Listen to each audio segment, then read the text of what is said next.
I spent 4 years and over $60,000 for a piece of paper that says I graduated college.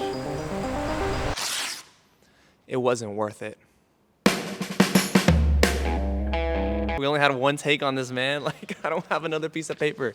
I hope that was good.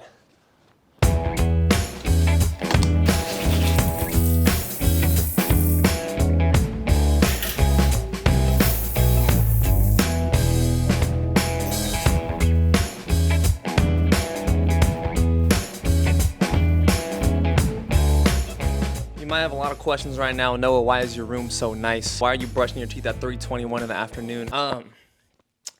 We're going on a hike. I know that doesn't answer all of the questions, but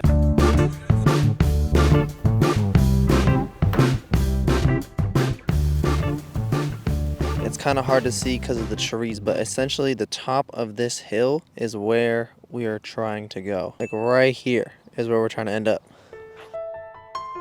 So naturally, our story begins here, all the way on the bottom. I enrolled at the University of California, Irvine as a data science major. I chose data science because in high school, I Googled highest paying major, and that's what showed up in 2018. Data science was cool at first. I got good grades in the Gen Ed Comp Sci classes, and I even enjoyed coding with my friends, despite the classes being pretty hard. I always joked around about switching majors, but never did because data science wasn't that bad. It was my junior and senior year of college when the upper division stats classes rolled in, the data science capstone rolled in. That's when I started to question my career path. I felt like I was behind all of my peers. I was bemused that all these kids were so passionate about data, and I really felt like I didn't belong. But the tipping point was when I was in application season, applying into an internship every day. I spent hours working on my resume, all for not one interview. That is when I realized I am not on the path to success.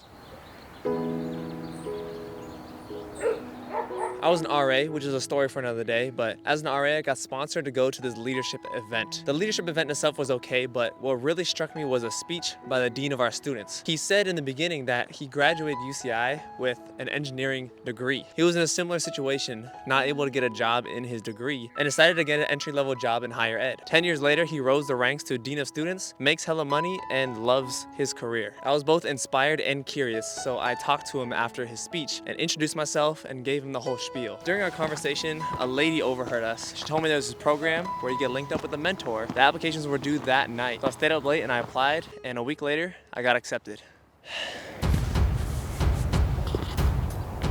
Within the program, they got to know me and found out very quickly that I was a creative person. I already had this YouTube channel, I've been doing video work for a while, but they didn't have anyone like that in their program. So they went out of their way to find a creative for me. Enter John, a graphic designer at UCI. Having John on my team was instrumental to what I thought was possible. He himself actually graduated Berkeley with an English major. Of course, he's doing nothing related to that. And I remember he looked me in the eyes and told me it's very possible to get a full-time job doing creative work. At first, I didn't really believe him, but then we got to work. The next 6 months were the following. John helped me put together a portfolio for all of my video work. I was doing extra gigs for freelance to try to build that up even more, even if it was videos for free. And I officially decided to throw data science in the trash. And then another problem came up. My mom, who is Chinese, found out I wanted to go for videography. In Asian culture, that isn't exactly a real career choice. So there was a lot of friction and battle between my parents. I fought back because I wanted their support. I wanted them to believe in me. This made me a little bit angry, but it also pushed me even more because I wanted to prove them wrong.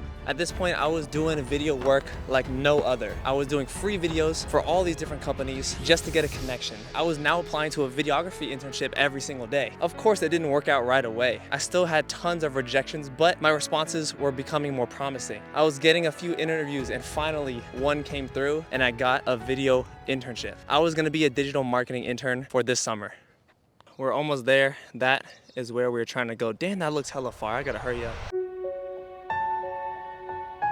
At this point, I was feeling amazing. I was so excited to start this internship. But then another huge problem came in. On the first day of my internship, I talked to my boss. I asked him this question: is there an opportunity to get a full-time position from this internship? And he looked at me and said no. I was devastated. I was like, but I want to work for you guys so badly. And he told me to prove it. He said, if you kill it, if you do an exceptional job, the door is slightly ajar. But right now, we are not hiring. So a new objective began. As you can imagine, I grinded. I wanted to prove my worth so bad. I said yes to every single project that came my way. I tried to make a personal connection with everyone on the team. And most of all, I wanted to make the best possible videos for this company so that by the end of the internship, they felt like they needed me. And that grind has been the past 3 months of my life.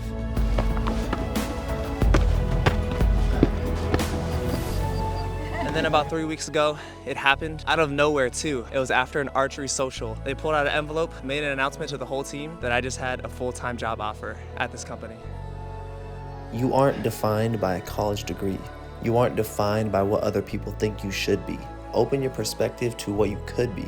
Find out what you're motivated to learn and fail repeatedly.